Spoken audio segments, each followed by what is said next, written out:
This video is sponsored by Tanishq School of Nursing. 10वीला 82% mark होते म्हणून 11वी सायन्सला admission घेतलेलं होतं. पण 12वी सायन्सला लातूरला जायला पासला पैसे नव्हते. 250 रुपये पासला नव्हते. आईनं द्यायला उशीर केला. 15-20 दिवस 12वी सायन्सची कॉलेज चुकलं. आपल्याला माहीत आहे सायन्सचा अभ्यास कसा असतो. आणि मग त्या त्या त्या फ्रस्ट्रेशनमधून, त्या आगतिकतेमधून तिनं गळ्याला फास लावला. तिनं जी सुइसाईड नोट, आत्महत्येपूर्वीची जी चिठ्ठी लिहिलेली आहे ती अजूनही माझ्या मोबाईलमध्ये आहे. त्याच्यात ती काय लिहिते, बाबा मला माफ करा, माझं चुकलंय, मला माहीत आहे, पण पर्याय काय नव्हता. आणि माझी एकच विनंती आहे, 13व्या दिवशी तुम्ही माझं गोड जेवण जे करता ना ते कृपया करू नका. त्यातनं पैसे खर्च होतील, ते पैसे वाचवा आणि माझ्या बहिणीचं लग्न लावण्यासाठी ते पैसे जपून ठेवा.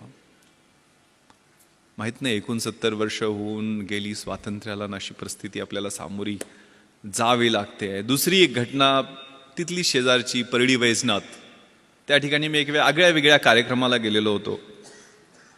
त्या गावानं एका मुलीला 10वीला 96.5% मार्क मिळाले म्हणून 1 लाख रुपये सगळ्या गावानं जमा करून दिलेले होते. आता ही 96.5% मार्क मिळालेली 10वीतली मुलगी कुठल्या IAS IPS किंवा शिक्षकाच्या किंवा कुठल्या मध्यमवर्गीयाच्या किंवा कुठल्या उद्योगाच्या घरातली नव्हती. तिचे आई वडील हे तिथल्या स्मशानामध्ये झोपडं लावून तिथलं स्मशानामधल्या चिता पेटवण्याचं काम करायचे. घरात लाईट सुद्धा नव्हती. दिवा कधी कधी विझला की स्मशानात चितेचा जो अग्नी असतो त्या आगीच्या उजेडात अभ्यास करून तिनं 96.5% मार्क मिळवलेले होते.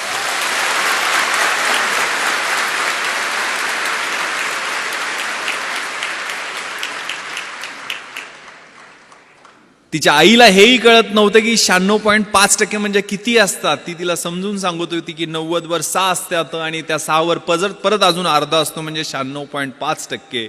ज्यावेळेला तिचा चेक तो 1 लाख रुपयाचा देऊन तिचा सत्कार केला, तिचे हात थरथरत होते. तिनं ज्यावेळेला उत्तर त्या सत्काराला भाषण देऊन केलं ते इतकं प्रतिम होतं. ती काय म्हणाली की साहेब मला बी हैदराबादला जायचंय, पण हैदराबादला मला त्या सैराट मधल्या परशा आणि आर्ची सारखं पळून जायचं नाहीये.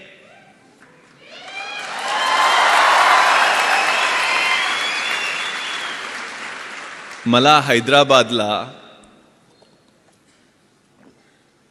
सरदार वल्लभभाई पटेल राष्ट्रीय पोलीस अकादमीमध्ये IPS प्रोबेशनर म्हणून तुमच्यासारखं ट्रेनिंग घ्यायला जायचं.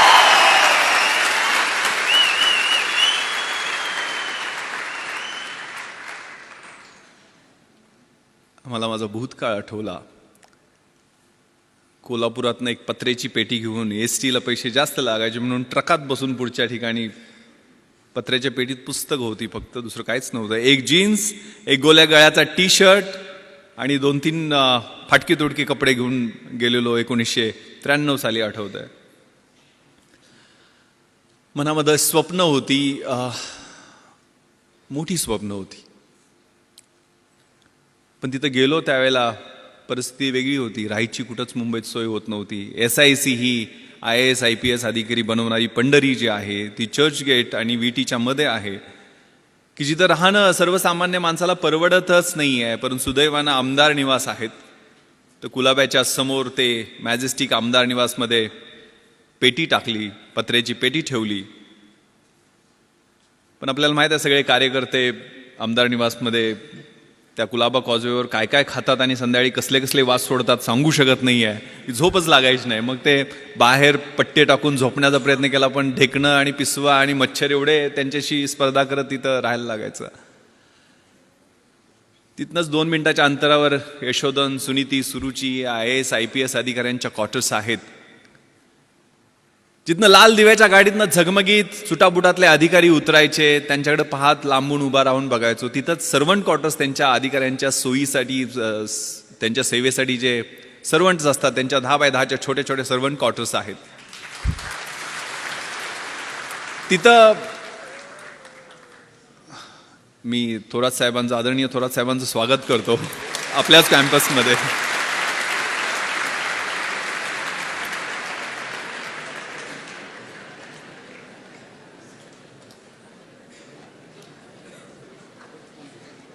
त्या 10x10च्या सर्वंट क्वार्टर्समध्ये सुद्धा त्यावेळेला राहायला सोय झाली नाही.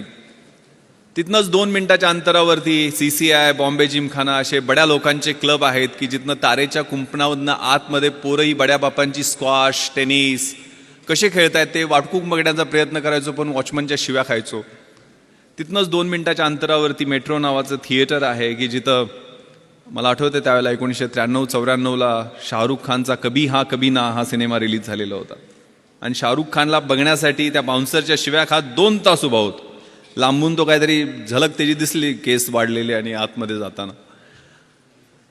2 मिनिटाच्या अंतरावरती ताजमहाल हॉटेल आहे की जिथं कधी स्वप्नही पाहिलं नाही की आपल्याला चहा प्यायला मिळू शकेल. कारण चहाची त्यावेळची किंमत 25 रुपये असायची आणि खिशानं कधी 10 रुपयाच्या वर राईस प्लेट खाण्याची परवानगीच दिली नव्हती. संध्याकाळच्या वेळेला त्या समुद्र किनाऱ्यावरती सूर्यास्त होताना डोळ्यातनं अश्रू गळायचे. आपल्याला हे जमेल का? एवढं मोठं स्वप्न IAS IPS होण्याचं आपण घेऊन मुंबईला आलेलो आहे का? इथंच कुठंतरी त्या भिलाई रोडवरच्या कामगारांच्या रूममध्ये सगळे नातेवाईक तिथंच झोपायचे, एकानंतर एकाला एका बाजूला असे सगळे ओळीनं झोपलेले दिसायचे. तिथं झोपायला आणि काहीतरी काम करायला लागेल आयुष्यभरासाठी. फ्रस्ट्रेशन होतं, आगतिकता होत्या, मनात शंका होत्या, आत खूप सारे संघर्ष होते. पण एक खूप छान सुरेश भटांची कविता आहे. विझलो जरी आज मी हा माझा अंत नाही, पेटेन पुन्हा नव्याने हे सामर्थ्य नाशवंत नाही.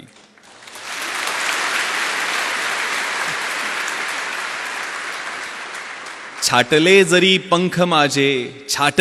पंख माझे पुन्हा उडेन मी, अडवू शकेल मजला अजूनशी भिंत नाही. माझी झोपडी जाळण्याचे झालेत कैक कावे, जळेल झोपडी अशी आग ती ज्वलंत नाही. येतील वादळे खेटेल तुफान, तरी वाट चालतो मी, अडथळ्यांना भिवून अडखळणे पावलांना पसंत नाही. ती मनामध्ये ऊर्जा होती, ते स्वप्न होतं. मग त्यातनं एक जिद्द निर्माण झाली आणि 2 वर्ष 1995 आणि 96 2 वर्ष पेकाट मोडेतोपर्यंत आणि बुडाला फोड येतोपर्यंत अभ्यास केला आणि परिस्थितीनं यू टर्न घेतला. परिस्थिती पालटली. IPS मध्ये निवड झाली. मुंबईत डेप्टी कमिशनर ऑफ पोलीस म्हणून नेमणूक झाली. ज्या ठिकाणी 10x10च्या सर्वंट क्वार्टरमध्ये झोपायला जागा शोधत होतो त्याच ठिकाणी 2200 स्क्वेअर फीटचा आलिशान फ्लॅट मरीन ड्राईव्हवरती शासनानं राहायला दिला.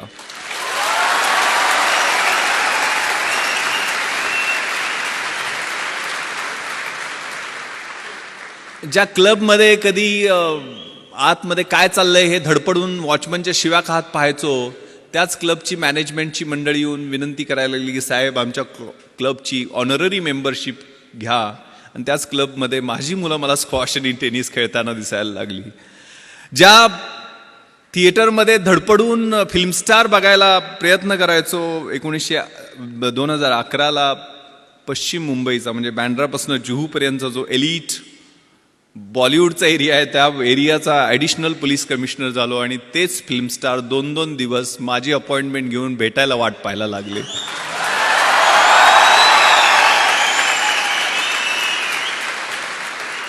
ज्या ताजमध्ये कधी चहा प्यायचंही स्वप्न पाहिलं नाही, त्याच ताजमध्ये 26/11च्या रात्री सगळ्यात जास्त मी आणि माझ्या सहकाऱ्यांची वाट पाहिली गेली. आणि तिथंच अतिरेक्यांची 2 हात केल्यामुळं राष्ट्रपतींचं शौर्य पदक आम्हाला प्रदान करण्यात आलं.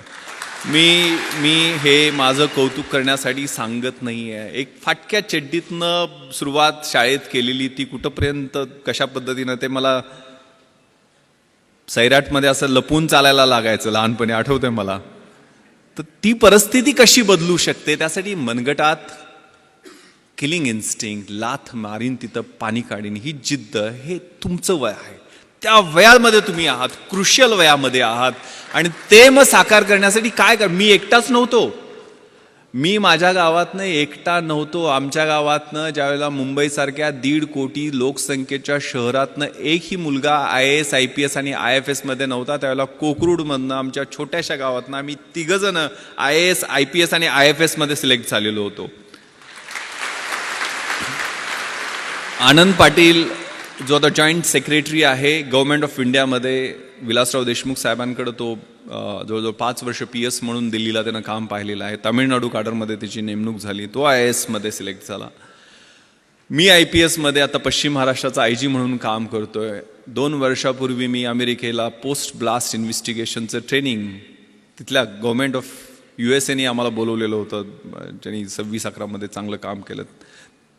त्या ठिकाणी ट्रेनिंगला गेलो त्यावेळेला न्यूयॉर्कला गेलेलो होतो. आपल्याला माहिती आहे सगळ्यात मोठं हे न्यूयॉर्क शहर आणि त्यातला सगळ्यात पॉश एरिया मॅनहॅटन. आणि मॅनहॅटनमध्ये सगळ्यात पॉश भाग म्हणजे टाइम्स स्क्वेअर. आणि टाइम्स स्क्वेअरला लागून 27व्या स्ट्रीटवरती इंडियन एम्बॅसीचं ऑफिस आहे. आणि तिथं मी त्या एम्बॅसीच्या ऑफिसमध्ये गेलो त्यावेळेला 450-500 स्क्वेअर फीटच्या आलिशान ऑफिसमध्ये एक शेतकऱ्याचं पोरगं फर्स्ट सेक्रेटरी म्हणून त्या ऑफिसमध्ये बसलेला होता, सुगंध चौगले. सुगंध चौगले नाव घ्यायला अवघड पडतो म्हणून तो S राजाराम झालेला आहे. त्यामुळं खेड्यातला हा सुगंध. त्याच्यासाठी काय केलं होतं? दुसरं तिसरं काही केलं नाही. एकच नाव समोर ठेवलं आणि एकच मंत्र म्हणत होतो, शिवाजी शिवाजी आणि शिवाजी.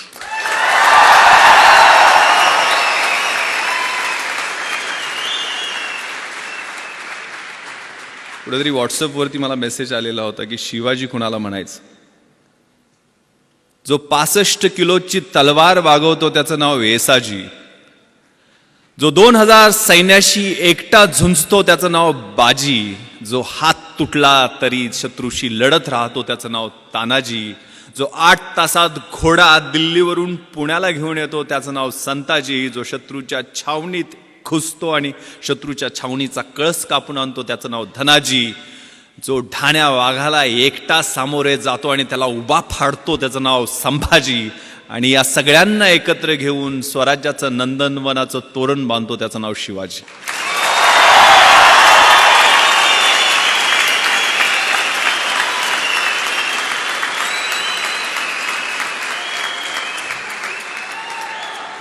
सोळाव्या वर्षी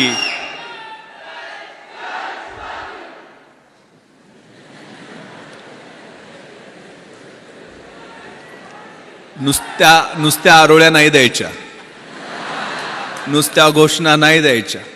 आतमधनं कणाकणामध्ये अगणित सूर्य शिवाजी नावाचे तयार झाले. तर ऑटोमॅटिक हा देश महासत्ता जो काही डॉक्टर APJ अब्दुल कलाम सरांच्या नावानं राजवर्धननी काहीतरी एक स्पर्धा परीक्षा केंद्र बनवण्याचं ठरवलेलं आहे. त्यांच्या प्रॉपर्टीची list doctor APJ Abdul Kalam सरांच्या वाचत होतो मी. काय जाताना घेऊन गेले? ज्यांनी आम्हाला स्वप्न पाहायला शिकवलं. मंजिले उन्हीं को मिलती है जिनके सपनों में जान होती है.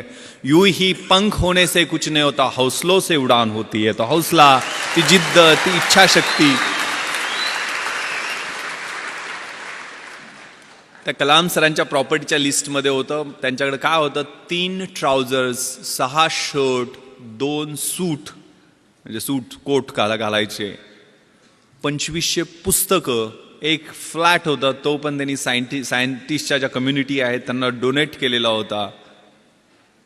TV नाही, फ्रीज नाही, वॉशिंग मशीन नाही, काही नाही आहे. परंतु 125 कोटी भारतीयांचं प्रेम आणि मन जिंकून ते निघून गेलेले होते.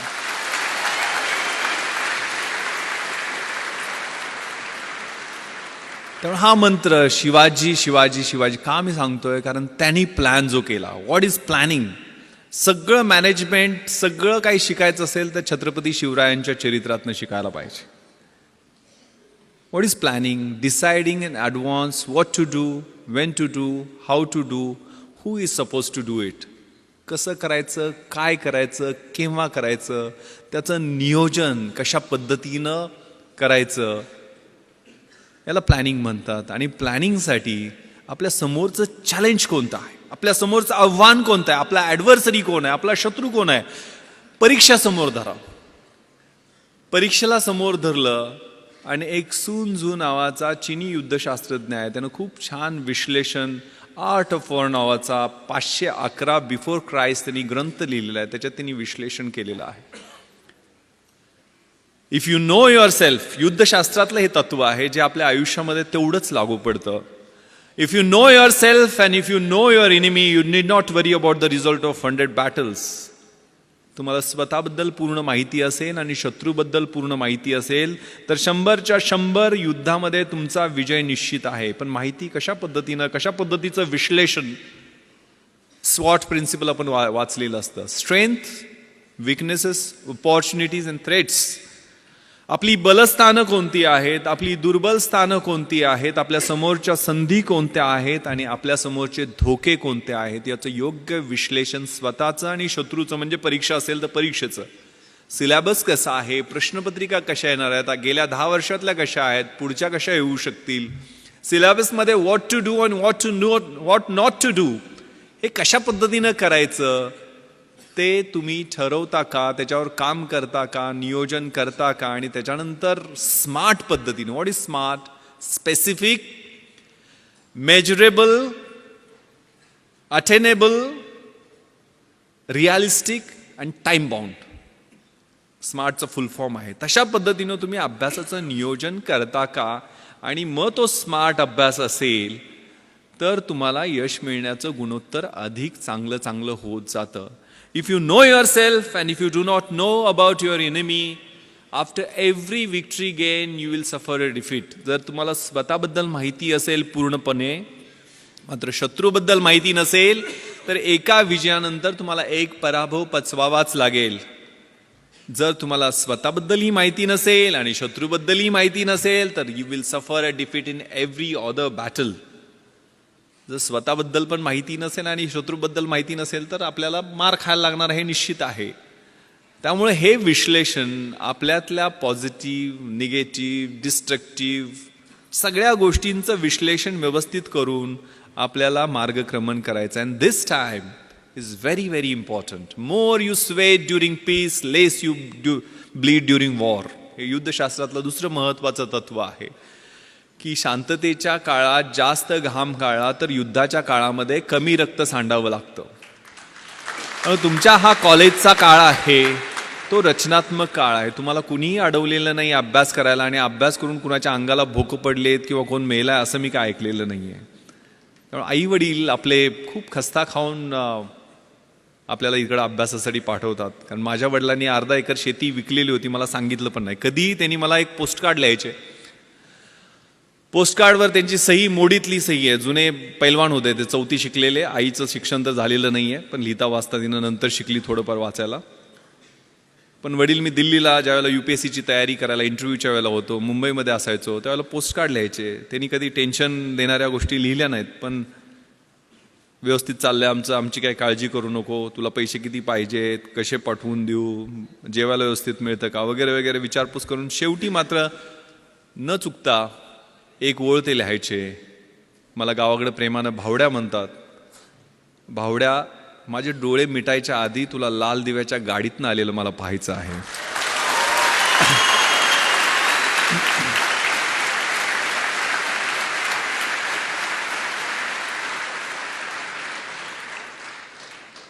मग आग लागायची.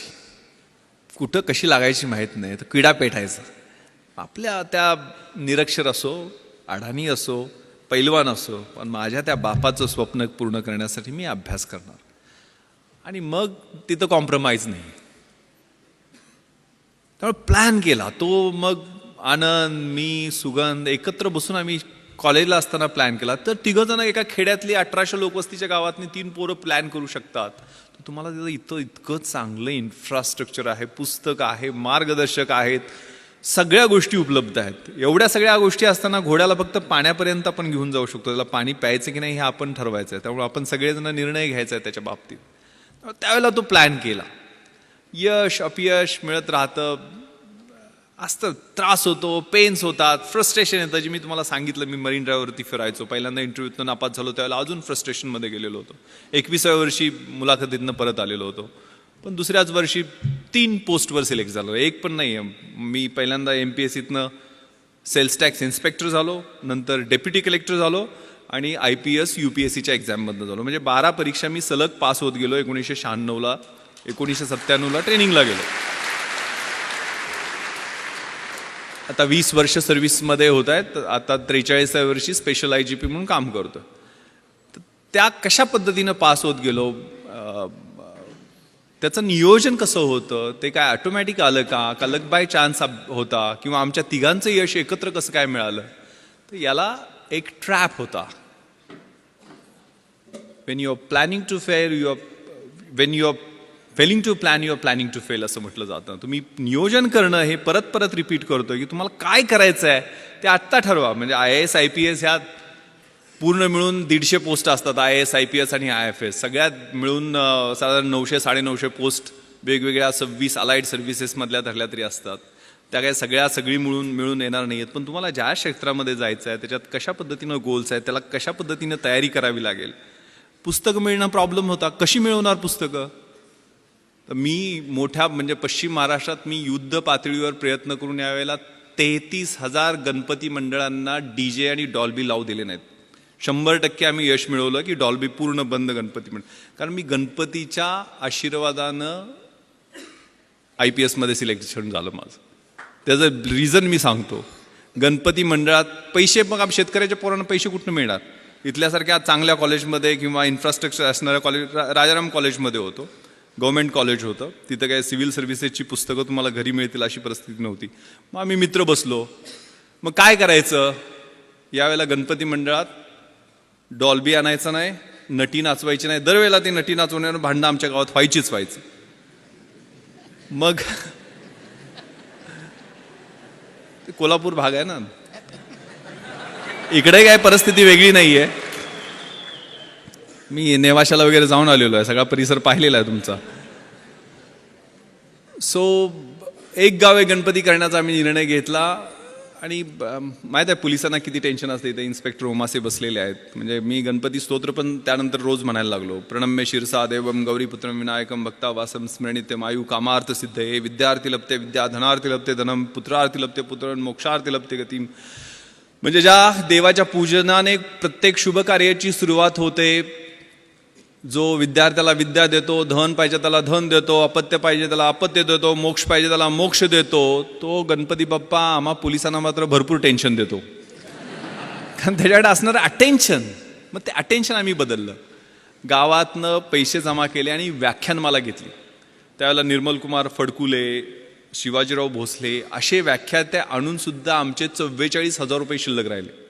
कारण सहकार चळवळ आमच्या भागात ही चांगल्या पद्धतीनं रुजलेली आहे. सगळ्या कारखान्यांनी सूतगिरण्यांनी चांगली मदत दिली होती. 7 का 8,000 रुपये खर्च आले. 44,000 रुपये. मग करायचं काय याचं.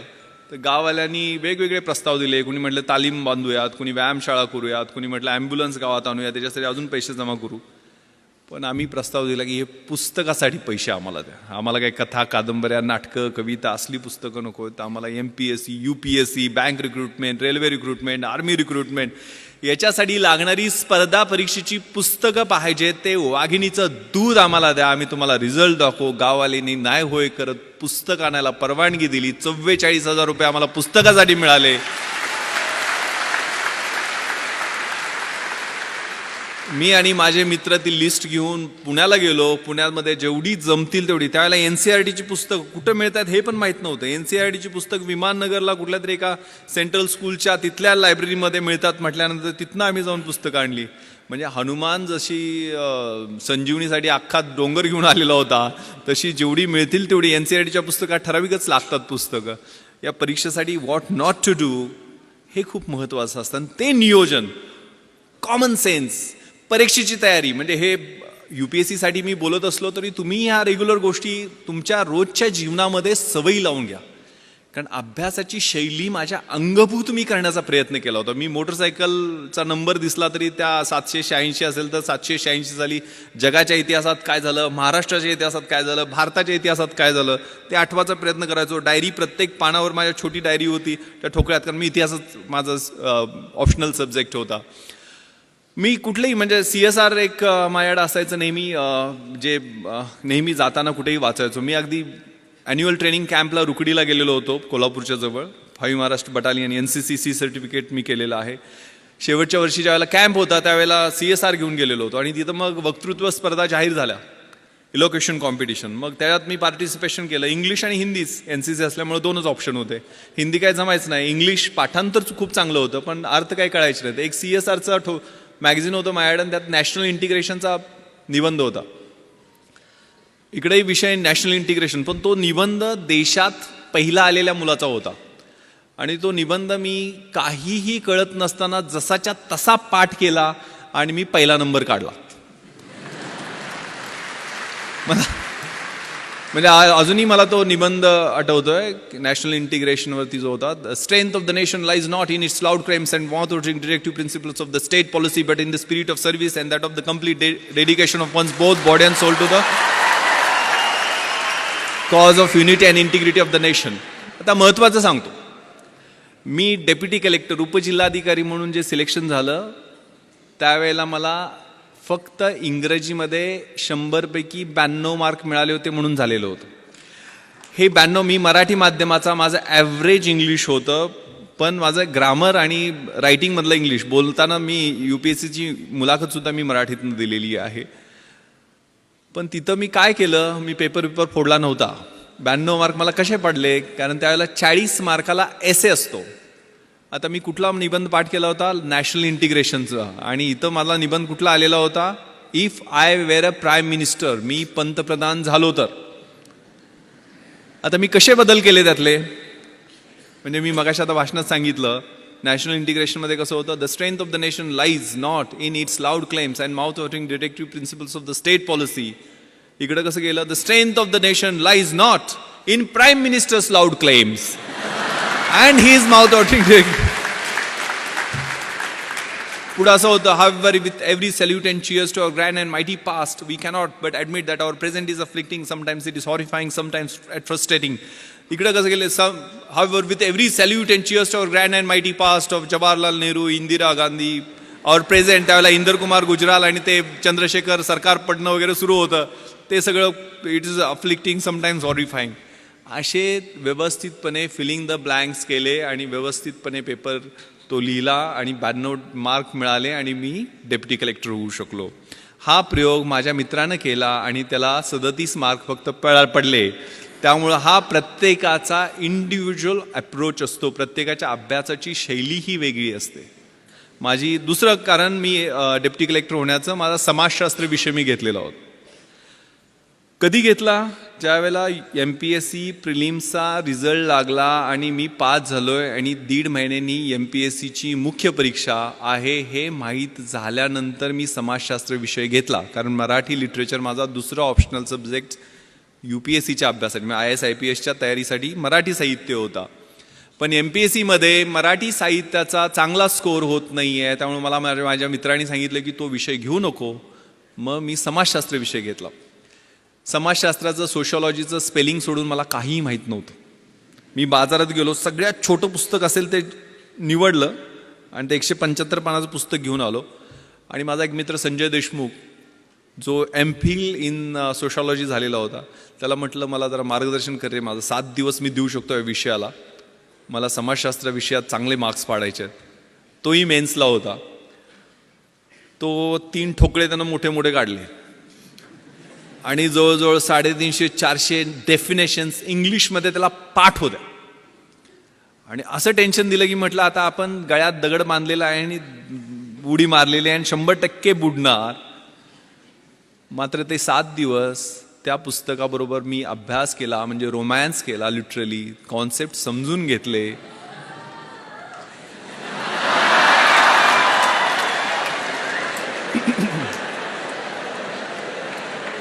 ते पुस्तक आहे 3 इडियट्स मध्ये तो पाठवतो तसं नव्हतं.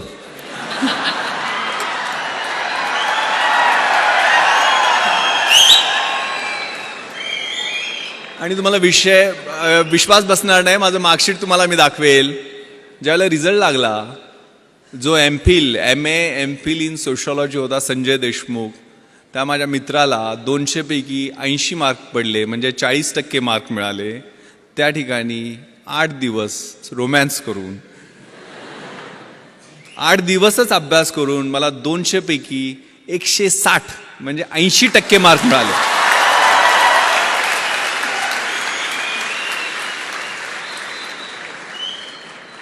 अगेन मी पेपर फोडला नव्हता, किंवा पेपर फोडून सुद्धा समाजशास्त्रात विश्लेषणा पद्धतीनं मार्क मिळत नाहीत. काय केलं मी? Common sense. रोजच्या जीवनशैलीमध्ये आपलं जे निरीक्षण असतं, आपलं ऑब्झर्वेशन असतं, ते खूप महत्त्वाचं आहे. प्रश्न काय होता समाजशास्त्रात? बलुतेदारी सिस्टम बद्दल प्रश्न होता. तर बलुतेदारी सिस्टम मला पुस्तकात वाचायची गरज काय आहे? माझा खेड्यात जन्म झाला आहे, ते 12 बलुतेदार, 18 बलुतेदार, तो शेतकरी, त्यांच्यात असणारी बार्टर सिस्टम, रोजचं ऑब्झर्वेशन आहे. आणि माझ्या विश्लेषणात पद्धतीने मी इंडिपेंडंट त्याचं अनालिसिस केलं, कुठलंही बॅकग्राऊंड नसताना. कारण या परीक्षा म्हणजे तुमच्यातल्या ऑफिसर लाईक क्वालिटीज या पाहत असतात, चेक करत असतात. त्यामुळं या बलुतेदारी सिस्टममध्ये परफेक्ट मी विश्लेषण करून त्याचं उत्तर लिहिलं. दुसरा प्रश्न होता काय? सेक्युलरिझम, धर्मनिरपेक्षतावाद. धर्मनिरपेक्षतावाद मला सोशॉलॉजीच्या अँगलनं माहीत नव्हता, पण मला सेक्युलरिझम हे इतिहासाच्या अँगलनं खूप चांगलं माहीत होतं. कारण युरोपमध्ये 30 इयर्स वॉर झाला, त्यात ट्रिटी ऑफ ट्रॉस्की झाली, त्यातनं सेक्युलर म्हणजे प्रोटेस्टंट अँड कॅथलिक्समध्ये वॉर झालं, आणि त्यातनं ह्या कॉन्सेप्टचा उदय झालेला आहे. त्यामुळे त्याचं रिलेव्हन्स आपल्या देशाच्या दृष्टीने कितपत आहे, टॉलरन्स आणि सेक्युलरिझमचं कम्पॅरिझन, हे इतकं चांगल्या पद्धतीने मी जगाच्या इतिहासाच्या अनुषंगानं लिहिलं की इतरांपेक्षा वेगळं उत्तर झालं. Winners don't do different things, they do the things differently, असं काहीतरी म्हणतात. आणि मला एवढे मार्क मिळाले. त्यामुळं आपला जो ध्यास आहे, म्हणजे ज्ञानाचा ध्यास, अभ्यासाचा ध्यास, हे खूप छान संस्कृत सुभाषित मला माझ्या शिक्षकांनी, 7वीला माझं संस्कृत होतं, मी शिराळ्याला शाळेला गेलो त्यावेळेला, विद्वत्वांच नृपत्वांच नैवम तुल्य कदाचन स्वदेशे पूज्यते राजा विद्वान सर्वत्र पूज्यते. विद्वत्तेची आणि राजसत्तेची ही तुलना कधीही होऊ शकत नाही आहे. कारण राजाची त्याच्या स्वतःच्या राज्यामध्ये पूजा होत असते, परंतु विद्वानाची पूजा ही पूर्ण जगामध्ये होत असते. त्यामुळे अभ्यासाचा ध्यास ठेवायचा आहे. मी IPSमध्ये सिलेक्शन त्यावेळेला माझं क्वालिफिकेशन होतं BA इतिहास, शिवाजी विद्यापीठ कोल्हापूर, मराठी माध्यम. पण मी त्यानंतर IPS झाल्यानंतर तिथं ट्रेनिंगला असताना हैदराबादला masters in police management Osmania युनिव्हर्सिटीमधनं he masters degree घेतली. परत आल्यानंतर मी MA एक्सटर्नल मुंबई विद्यापीठातनं माझं हिस्ट्रीमध्ये कंप्लीट केलं. त्यानंतर मी लातूरला आणि नांदेडला SP असताना तिथनं मी LLB माझं कंप्लीट केलं. आणि गेल्या वर्षी मी मराठवाडा विद्यापीठातनं बाबासाहेब आंबेडकर मराठवाडा विद्यापीठामधून LLMचं फर्स्ट इयर तिथं फर्स्ट येऊन कंप्लीट केलं. आता सेकंड इयरला मला ॲडमिशन घेता आली नाही आहे, कारण 1 वर्षात माझी ट्रान्सफर झाली. शिकत राहायचं, गोल सेट करायचे, स्वतःतली जी काही फिजिकल, मेंटल आणि आतली इंटलेक्च्युअल कपॅसिटी आहे ते वाढवत राहणं. माझ्या आयुष्यात मी 150 गोल सेट केलेले आहेत.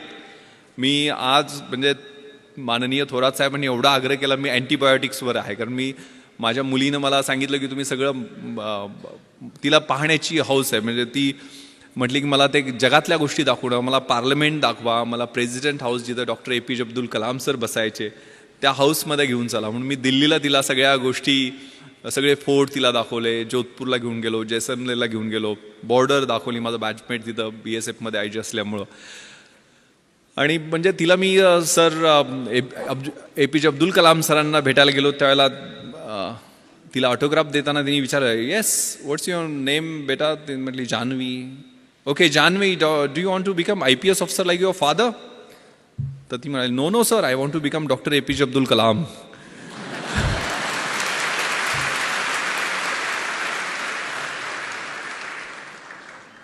इथं सावित्रीच्या लेखी सगळ्या आहेत. म्हणजे ते मला दंगल सगळ्यांनी पाहिला ना?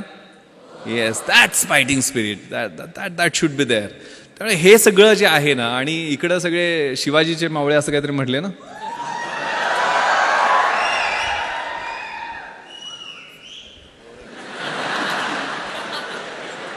पहिल्यांदा कळालं शिवाजीचे मावळे शिट्ट्या पण घालत होते. हे खूप छान सुभाषित अगेन मला आठवतं, शिक्षकांनी शिकवलेलं. यौवनम धनसंपत्ती प्रभुत्वम विवेकिता एकैकपम अनर्थाय किमु यत्र चतुष्टम. याचा अर्थ असा आहे, यौवन म्हणजे तारुण्य, धनसंपत्ती म्हणजे पैसे, धनसत्ता, प्रभुत्व म्हणजे सत्ता, आणि अविवेक, यातली एक गोष्ट तुमची वाट लावायला पुरेशी असते. आणि या सगळ्या 4 गोष्टी एकत्र आल्या तर तुमची कशी वाट लागेल याचा विचार करा. त्यामुळे कधीही जमिनीवरचे पाय आपले हालू द्यायचे नाही आहेत. परिस्थितीची जाणीव असली पाहिजे आणि मग अभ्यास करायचा. अभ्यास असा करायचा, the heights of great main reached and kept wear not attain by sudden flight but while there कंपॅनियन्स wear slapped they were toiling affords in the night. जी उंची मोठी माणसं गाठतात ती थोरात साहेबांनी ज्यावेळेला 1978ला सुरुवात केली होती त्यावेळेला काय 100-150 सुद्धा विद्यार्थी नव्हते. आज 10,000 विद्यार्थी या कॅम्पसमध्ये आहेत. त्यावेळेला त्यांनी कष्ट केलेलं असतं, ते विजन असतं समोर, एक दूरदृष्टी असते आणि त्या दृष्टीनं त्यांनी पाऊल एक एक पाऊल टाकत पुढे गेलेले असतात. त्यावेळेला नियोजन अगेन मी चार्ज घेतलं. माझं नियोजन म्हणजे काय असतं थोडक्यात सांगतो. मी 11 जुलैला कोल्हापूर रेंजचा चार्ज घेतला. मी रोज आता IG झालोय म्हटल्यावर मी पहिल्यासारखं 24 तास काम करणार नाही आहे, ठरवलं. आता SP-ना मी कामाला लावेल, मग मी रोज 10 तास काम करेल. मग 10 तास मी रोज काम केलं तर किती कामाचे दिवस माझे 31 मार्चपर्यंत होतात. 790 करेक्ट दिवस होतात. 790 दिवस माझे इन्स्पेक्शन 5 जिल्ह्यात माझ्याकडे आहेत, तर 10 दिवस 10 तास प्रत्येकी असे 5 जिल्ह्यांची इन्स्पेक्शन केल्यानंतर किती दिवस होतात. मी रोज 2 तास नागरिकांना भेटण्यासाठी देईल तर ते किती तास होतात. मी 2 तास टपाल माझं रोजचं टपाल काढेल त्याच्यासाठी किती दिवस होतात. मी माझ्या अधिकाऱ्यांच्या मीटिंग्स रिव्ह्यूसाठी गेल ते 2-2 तास मी असे स्लॉट्स बनवले. तसे अभ्यासाचे सुद्धा मी ज्यावेळेला UPSCची तयारी करत होतो 4 तासाचा सकाळचा स्लॉट पहाटेचा, मी 3 वाजता उठायची सवय होती.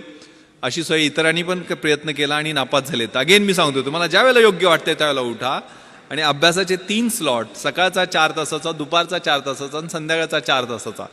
मग दुपारच्या वेळेला मला झोप यायची तर मी त्यावेळेला मला जे कठीण विषय वाटतात ते मी त्यावेळेला घेणार नाही आहे. सकाळच्या फ्रेश स्लॉटमध्ये मी ते घेईल. ज्यावेळेला मला सोपे वाटतात ते मी दुपारच्या स्लॉटमध्ये घेईल. अभ्यासात सुद्धा 1 तास वरचा ग्राफ वाढत जातो, नंतर 2 तास स्टेबल राहतो आणि तिसऱ्या वेळेला खाली येतो. तर सायंटिफिकली मी अभ्यासाचं नियोजन तशा पद्धतीनं करेल. मी जास्तीत जास्त लिहील. माझी उत्तरं इतरांपेक्षा कशी वेगळी राहतील, कारण 5 उत्तरं 60-60 मार्कांची UPSCच्या 300 मार्कांच्या प्रश्नासाठी लिहावे लागतात. एक एसेचा पेपर असतो 3 तास बसून एकाच विषयावर 200 मार्कांचा एसे लिहावा लागतो. मग 3 तास एका विषयावर लिहायला किती आपल्याला अभ्यास असला पाहिजे किंवा किती ज्ञान असलं पाहिजे किंवा किती पद्धतीचं आपलं जजमेंट असलं पाहिजे, त्याचा लॉजिकल फ्लो कसा असला पाहिजे याची तयारी. कारण 2000 मार्कांची ती परीक्षा म्हणजे आतून बाहेरून किस काढते. तुमच्यातलं काही राहत नाही आहे. त्यातल्या सगळ्या गोष्टी 2 ऑप्शनल सब्जेक्ट्स, आता पॅटर्न कम्प्लीट बदललेला आहे. त्यामुळे माझ्या वेळेच्या 2 ऑप्शनल सब्जेक्ट्स, 2 जनरल स्टडीजचे 300 मार्कांचे पेपर्स, एक एसेचा 200 मार्कांचा पेपर आणि मुलाखत शेवटी. असं व्यवस्थित फ्लो म्हणजे प्रिलिमिनरी एक्झामिनेशनमध्ये 5-6 लाख मुलं बसतात. त्यात 800-900 गौशे सगळे असतात. मग ते पहिल्या टप्प्यातनं निघून 50,000 येतात. मग 50,000 मुलांची साधारण मेन एक्झामिनेशन ही 2000 मार्कांची, आता 1750 मार्काची होते ती मेन एक्झामिनेशन. त्यातनं मग 300 मार्कांचा इंटरव्ह्यू, आता तो 250 मार्कांचा 275 मार्कांचा आहे. तो 3 टप्प्यातनं मग मेन एक्झामिनेशनमध्ये साधारण 2000 मुलं निघतात आणि म्हणजे पोस्ट असतील त्याच्या 2.5% टाइम्स. तर त्यातनं मग 750-800 फायनल लिस्टमध्ये येतात. त्यातले टॉपचे एक 70-80 IAS होतात. नंतरचे IPS किंवा IFS मध्ये प्रिफर करतात आपल्या प्रेफरन्स बॉडी पॅरामीटर्स प्रमाणे. नंतर IRS, रेल्वे सर्व्हिसेस असे वेगवेगळे प्रेफरन्स, त्याचा प्लॅन. मग त्यातले काडरमध्ये नेमणूक होणं हे अजून सोन्याहून पिवळं. तर ह्या सगळ्या गोष्टी त्याचं नियोजन त्या कॉलेजच्या असताना त्यावेळेला सुरुवात केलेली होती. ती आपल्याला ज्या क्षेत्रामध्ये जायचं आहे त्याची पूर्ण माहिती करून घेणं आणि त्याच्याप्रमाणे नियोजन करणं. आज तर नेटवर तुम्हाला A to Z सगळ्या गोष्टी उपलब्ध आहेत. मात्र आपली मुलं, मी आता एक सर्वे वाचत होतो, जगातला सर्वे येतो, 20,000 तास आजकाल 16व्या वर्षापर्यंत मुलं नेटवरती आहेत सर. त्या 20,000 तासामध्ये ते साधारण 15,000 मर्डर, 12,000 रेप आणि अप्रॉक्सिमेटली 1 लाख पोर्नोग्राफी क्लिप पाहत आहेत. आणि याच्यामुळं ऑटोमॅटिक वेपन्सचा वापर, ड्रग्सचा वापर, एड्स, चाकूसुऱ्यांचा वापर शाळांमध्ये वाढलेला आहे. आपण कशा पद्धतीनं त्या व्हॉट्सअप किंवा सोशल मीडियावरती कुठल्या संगतीमध्ये आहे. कारण मी 3 रेव पार्ट्यावरती रेड केलेले आहेत. मी पुण्याची इकडं तुम्हाला माहीत असेल, पण मुंबईमध्ये ओकूड हॉटेलमध्ये क्रिकेटचे IPL प्लेयर्स वगैरे पकडले होते म्हणून खूप गदारोळ झालेला होता मुंबईमध्ये. खूप मला मोठ्या लिडिंग न्यूजपेपरनी 5 प्रश्न विचारले, मोठमोठी आर्टिकल्स लिहायच्या, नाईट लाईफवर तू हल्ला करणारा कोण वगैरे वगैरे. पण ज्यावेळेला यांचे ब्लड अँड युरिन रिपोर्ट्स आले, त्यातल्या 98% मुलींच्या ब्लड युरिन्समध्ये अफीम, चरस, गांजा, कोकेन असे नाही, फ्लनिट्रेप्झेम सारखे, म्हणजे त्याला नायट्राईट बेस्ड ड्रग्ज म्हणतात, ज्याला डेट रेप म्हणतात, जे पबमध्ये गेल्यानंतर एक ड्रॉप थम्सअपच्या एखाद्या बाटलीमध्ये मिक्स केला आणि तो एखाद्या मुलीला दिला तर तिची मेमरी ब्लर होते. एक संडे नावाचा सिनेमा आलेला होता, Sunday is missing from the life of that girl, किंवा फॅशनमध्ये हा प्रकार दाखलेला होता. म्हणजे डेट रेप, डेटवर घेऊन जायचं आणि रेप करायचं, सकाळपर्यंत तिचं आयुष्य उद्ध्वस्त झालेलं असतं.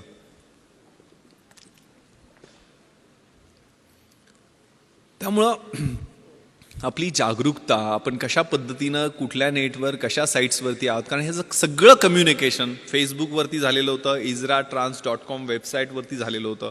इंटरनेटचं जे वर्ल्ड आहे ते खूप धोकादायक आहे, त्याच्यावर आपण सावध राहिलं पाहिजे, जपून असलं पाहिजे. आपले फोटो लोड करताना, विशेष करून लहान मुलांचे फोटो लोड करताना, मुलींचे फोटो लोड करताना आपण त्याच्या बाबतीत सावधानता बाळगली पाहिजे.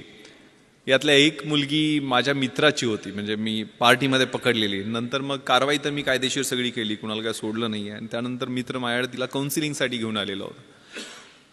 आणि तिला मी विचारलं, एक 18-19 वर्षाची मुलगी होती, की काय करते बेटा तू हे, why do you do this, म्हणजे काय त्यातनं तुला, म्हणजे sir uncle I can't leave without it.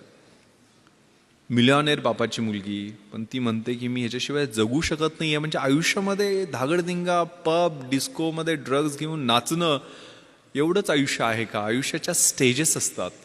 आयुष्य आपलं 20मधलं कसं आहे, 30मधलं कसं आहे, 40मधलं कसं आहे, 70 झाल्यानंतर आपल्याला एक समाधानाची सुरकुती ज्यावेळेला चेहऱ्यावरती कुणाची सेवा करून मिळेल ते कसं राहील, सगळ्याचा विचार करण्याची आवश्यकता आहे. आणि सगळ्यात धोका जो जगभरामध्ये आहे तो नार्को टेररिझमचा आहे. म्हणजे टेररिझमसाठी नार्कोटिक्समधनं मिळालेले पैसे, म्हणजे गोल्डन क्रिसेंट आणि गोल्डन ट्रँगल हे तुम्ही कुठेतरी वाचलं असेल. म्हणजे पाकिस्तान, अफगाणिस्तान हा जो बेल्ट आहे तो गोल्डन क्रिसेंटचा, आणि थायलंड, म्यानमार, लाओस हा जो बेल्ट आहे तो गोल्डन ट्रँगलचा. यातनं जो ट्रेड ड्रग्सचा होतो तो $1,000 बिलियन आहे.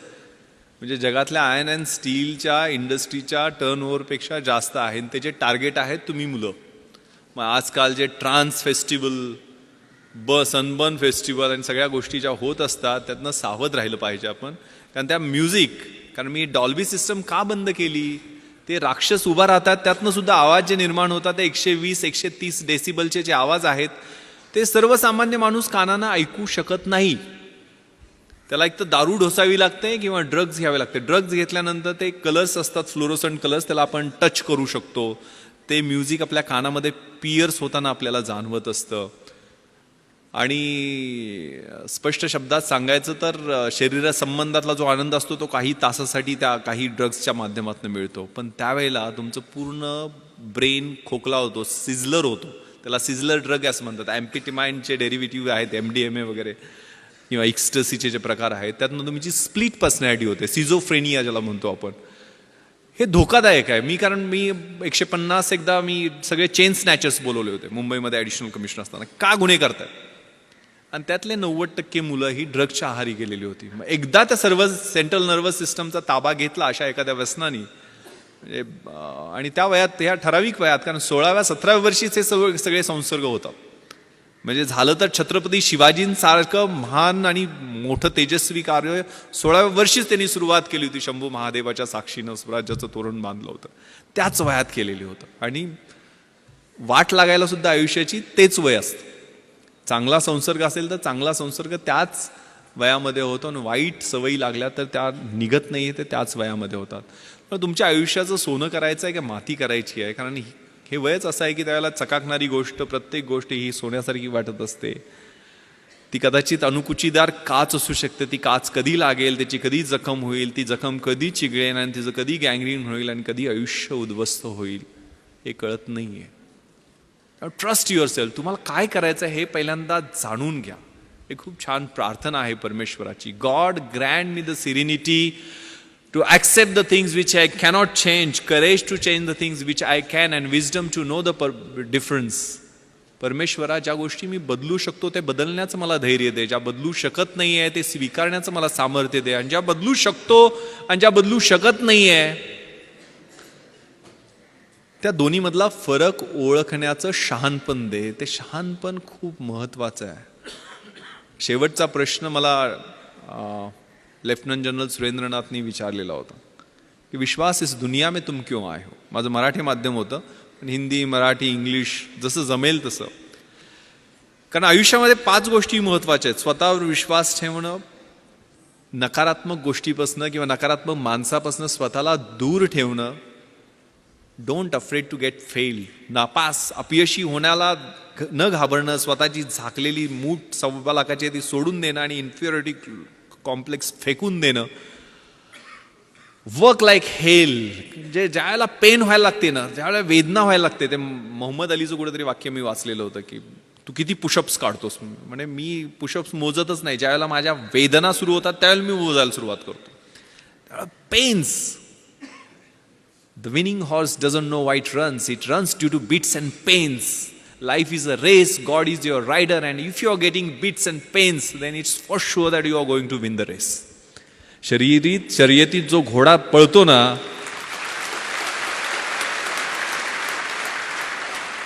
त्याला माहित नसते तो का पळतोय. त्याला जे चटके, फटके, चापकाचे ओरखाडे मिळत असतात त्यामुळे तो पळत असतो. आणि जीवन ही अशीच एक शर्यत आहे. परमेश्वर हा तुमचा रायडर आहे. आणि जर तुम्हाला ते चटके आणि फटके मिळत असतील तर परमेश्वराची इच्छा आहे की तुम्ही ती शर्यत जिंकावी. तेव्हा ते चटके फटके मिळत आहेत का, तेव्हा आयुष्य प्लेन नाही आहे. Work like hell and give something back to the society. Last, very important. आपण कशासाठी आहे, काय आहे आणि आपण काय द्यायचं. जगातली 3 सगळ्यात सुंदर क्रियापद आहेत. To love, to help and to serve.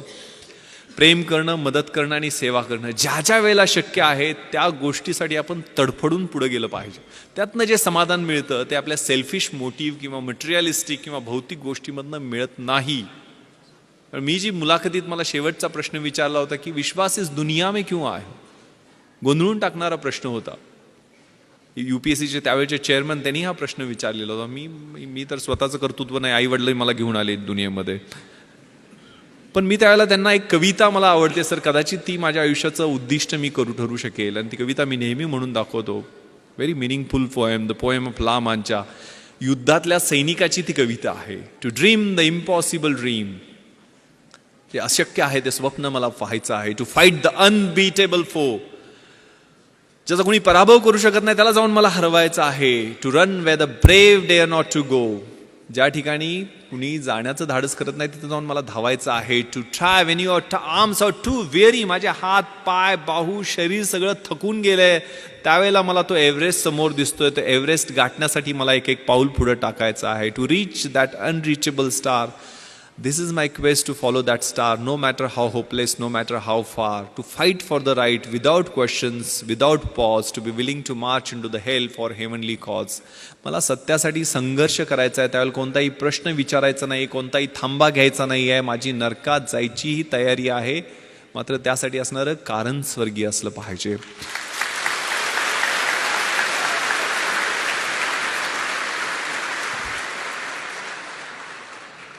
That cause.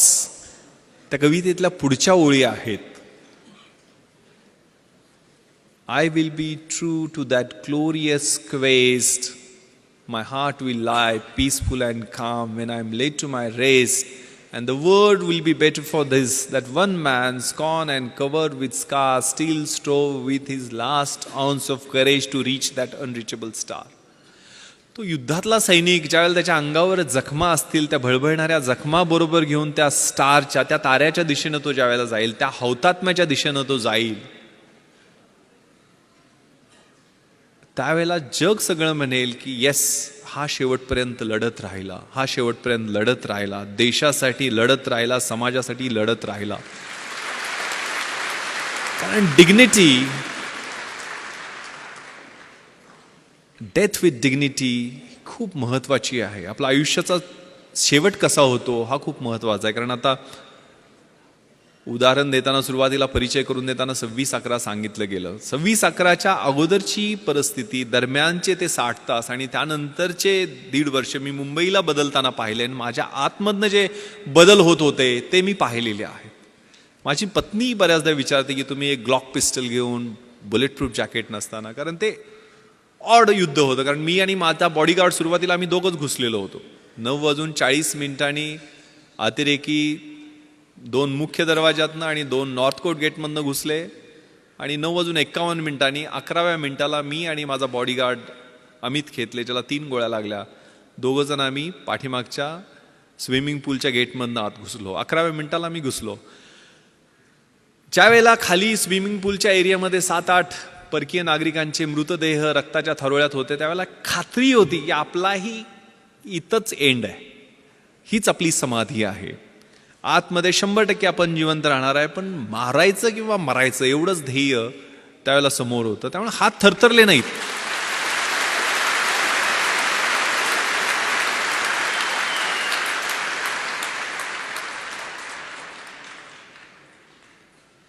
एक खूप छान शेर कुठेतरी ऐकलेला होता की दुनिया में मिल जाएंगे आशिक कही, मगर वतन जैसा खूबसूरत सनम नहीं होगा.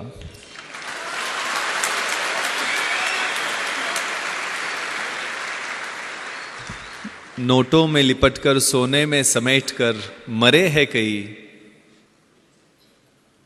मगर तिरंगे जैसा खूबसूरत कफन नहीं होगा.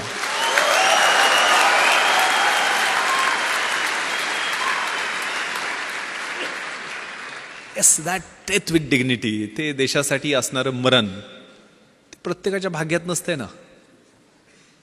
कुठेतरी हार्ट अटॅकनं मरेल, ॲक्सिडेंट मरेल, कुठेतरी काहीतरी मरेल. दॅट अट्रॅक्ट्स, त्याचं आकर्षण वाटायला लागतं. ती स्पर्धा करताना वेगळी मजा असते. कारण ज्यावेळेला आतमध्ये क्रिस्टल हॉलच्या बाहेर 3 पाठमोरे अतिरेकी, म्हणजे त्यांच्याकडे प्रत्येकाकडं एक AK-47, 6 डबल मॅगझिन, म्हणजे एका मॅगझिनमध्ये 30 गोळ्या असतात, 550-650 AK-47चे राऊंड, एक ॲडिशनल पिस्टल, त्याचे 60 ते 100 पर्यंत राऊंड, 25 ग्रेनेड प्रत्येकडे. एक ग्रेनेड ब्लास्ट केला तर 25 मीटरच्या परिघातला माणूस मेला तरी पाहिजे किंवा जखमी झाला पाहिजे. आणि प्लॅस्टिकच्या बॅगमध्ये 8 किलोचा RDXचा बॉम्ब, म्हणजे आपण जो पाहिला डोममध्ये, प्रत्येकाकडे एक. आणि असे 4 होते आणि आम्ही 2 जण होतो. माझ्याकडे ग्लॉक पिस्टल होती, जी कम्पॅरेटिव्हली चांगलं वेपन आहे. 18 गोळ्यांचे 2 मॅगझिन्स ग्लॉक पिस्टलमध्ये असतात आणि माझ्या बॉडीगार्डकडे साधी पिस्टल होती. म्हणजे तरी पण आम्ही एकदा ट्रिगर ओढला तर आमची एकच गोळी बाहेर पडणार आणि त्याने एकदा ट्रिगर ओढला तर 30 गोळ्या बाहेर पडणार, असा तो फरक होता. पण ज्यावेळेला क्रिस्टल हॉलच्या मध्ये लग्न सुरू होतं आणि त्याच्या बाहेर हे 3 पाठमोरी अतिरेकी सुनील कुडियादी, तिथला सिक्युरिटी चीफनं दाखवले आणि तिथं फ्रॅक्शन ऑफ सेकंड न गवतात बॅटल कॉकपिटिशनवर त्यांच्यावरती आम्ही फायरिंग करू शकलो, की ज्यात एक जखमी झाला आणि तिथनं ते पळाले, म्हणून तिथल्या हॉलमधल्या लग्नात अडकलेल्या लोकांचे जीव वाचले. ते क्रुशियल होतं. त्यावेळेला तो बाहेर गोंधळ अडकलो असतो, मला कोणी प्रश्न विचारले नसते, कारण माझ्या बुलेट प्रूफ जॅकेट नव्हतं, ॲडिशनल मॅन पॉवर येण्याची वाट पाहणं स्वाभाविक होतं. ज्या आतमधनं जो कॉल होता, कॉल फॉर द ड्युटी, कारण पहिल्यांदा ह्या फायरिंग नंतर 11:07 एकही राऊंड फायर झालेला नाही. म्हणजे 1 तास 5 मिनिटं एकही राऊंड ताजमध्ये फायर झालेला नाही. आम्ही सगळे मजले चेक केले साऊथ विंगचे. ताजचं विभाजन हे नॉर्थ विंग आणि साऊथ विंगमध्ये, जुन्या ताजमध्ये, जे काय महाभारत झालं ते जुन्या ताजमध्येच झालं. तर नॉर्थ विंगमध्ये ते पळून गेले आणि आम्ही साऊथ विंग चेक करून खाली आलो. 11:07 मात्र 2 ग्रेनेड ब्लास्ट त्यांनी केली, ज्यात शँडिलियर तुटून खाली आलं. आणि गेटवरती मी गेलो तर 2 मिसरूडनं फुटलेली 2 पोरं माझ्यासमोर अजून आली मदतीसाठी. SRPतले हे जवान समाधान मोरे आणि राहुल शिंदे. राहुल 21 वर्षाचा जवान शहीद झाला 2:45च्या गोळीबारामध्ये. यांच्याकडे तर 303 रायफली होत्या, 30 राऊंड होते. पण त्यांनाही ना आम्हाला, आमच्या छोट्याशा टीमला जाणीव करून दिली की देशासाठी मारायची किंवा मरायची अशी परत संधी येणार नाही आहे. परत आम्ही नॉर्थ विंगमध्ये घुसलो. परत 6व्या मजला लिफ्टनं घातला, तो पूर्ण चेक करून खाली आल्यानंतर लक्षात आलं की आपण CCTV रूममध्ये जाऊ. मग CCTV रूममधनं फायरिंग 2-3 राऊंड केल्यानंतर ते अतिरेकी 630 आणि 631 रूममधून बाहेर आले. याची माहिती त्यावेळेचे commissioner of police Hasan Ghafoor आणि जॉईंट कमिशनर मारिया साहेबांना दिली आणि दोघांनी सांगितले की जोपर्यंत नेव्हल कमांडोज पोचत नाही तोपर्यंत थोपवून ठेवते, ऑन द वे आहेत. आणि त्यावेळेला उत्तर दिलं मी CPना की सर, आम्ही जीव गेला तोपर्यंत आम्ही इथनं त्यांना खाली येऊ देणार नाही. 2:45 वाजेपर्यंत ती धुमश्चक्री आमची चालू राहिली. ज्या वेळेला ते खाली येण्याचा प्रयत्न करायचे, CCTV कंट्रोलमध्ये आम्हाला ते त्यांना कळायचं नाही की आम्हाला कसं काय कळतंय. आम्ही बाहेर जाऊन त्यांच्यावर दोन चार राऊंड फायर करायचो.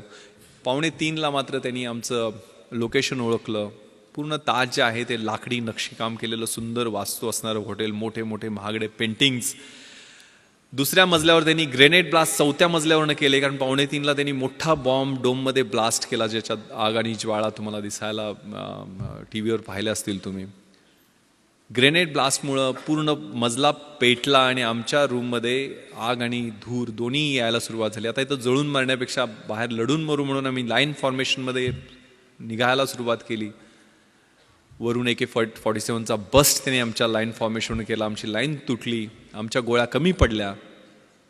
माझ्या बॉडीगार्डला 3 गोळ्या लागल्या, 2 पायामध्ये, 1 पोटाला चाटून गेलेली गोळी राहुलच्या पोटात लागली आणि राहुल त्या ठिकाणी धारातीर्थी पडला.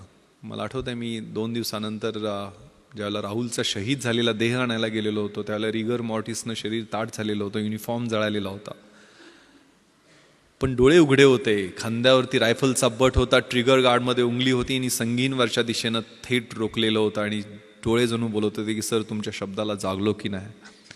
एक 55 वर्षाचे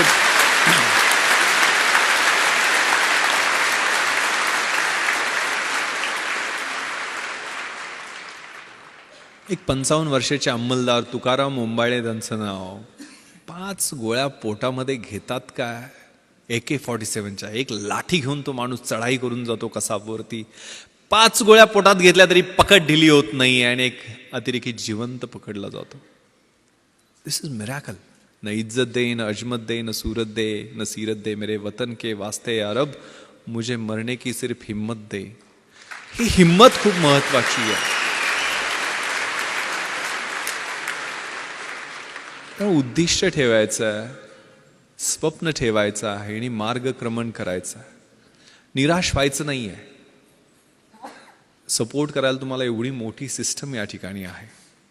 हे खूप छान कविता कुसुमाग्रजांची आहे. ओळखलत का सर मला पावसात आला कोणी, कपडे होते कर्दमलेले केसावरती पाणी, क्षणभर बसला नंतर हसला बोलला वरती पाहुणी, गंगामाई पाहुणी आली गेली घरट्यात राहुनी, माहेर वाशिन पोरीसारखी 4 भिंतीत नाचली, मोकळ्या हाती जाईल कशी, बायको मात्र वाचली, भिंत खचली, चूल विजली, होते नव्हते नेले, आठवणीला डोळ्यामध्ये पाणी मात्र ठेवले, कारभारणीला घेऊन सरसंगी आता लढतो आहे, चिखलगाळ काढतो आहे, पडकी भिंत बांधतो आहे, खिशाकडे हात जाताच हसत हसत उठला, पैसे नकोत सर मला जरा एकटेपणा वाटला, मोडून पडला संसार तरी मोडला नाही कणा, पाठीवरती हात ठेवून नुसतं लढ म्हणा. That fighting spirit.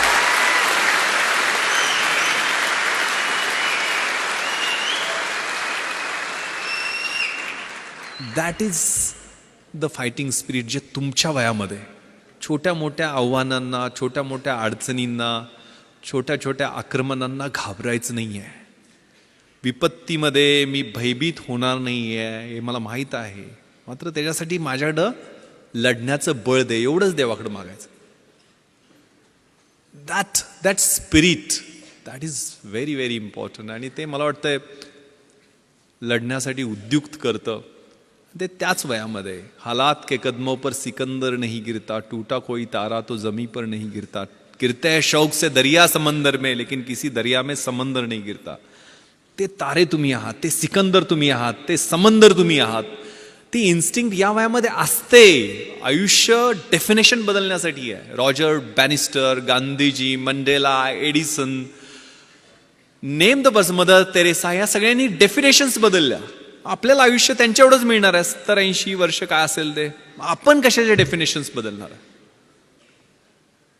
मी काय बदल घडणार, मी परिवर्तन कसं करणार, आणि मला जो बदल अपेक्षित आहे तो माझ्यापासून मी सुरुवात करणार आहे का, हा विचार करण्याची आवश्यकता. आणि घाबरायचं नाही आहे, भ्यायचं नाही आहे, कशालाही भ्यायचं नाही आहे. खूप छान अब्राहम लिंकनचं पत्र आहे,